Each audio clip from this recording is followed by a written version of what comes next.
রাজ্যে সবাই গোলাম করতে হবে রাজার সুনাম, না হয় তোমার কল্লা যাবে, বিরাট কঠিন শাস্তি পাবে। এ কেমন রাজ্য বলো, কে খারাপ কে বা ভালো, ভালো মানুষ অন্ধকারে, অমানুষী আলোর দ্বারে।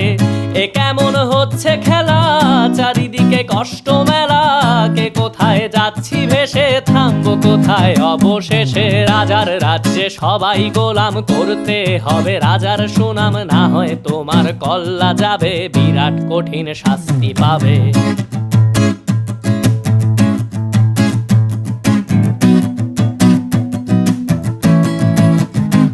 তুমি ভালো ভাবে বাঁচতে চাবে, তবে তোমার শাস্তি হবে। ভাবছো তুমি বিচার চাবে, এবার বোকা সব হারাবে। বললে কথা আসতে বলো, কিংবা রাজার কথায় চলো, এদিক সেদিক পা বাড়ালে তবে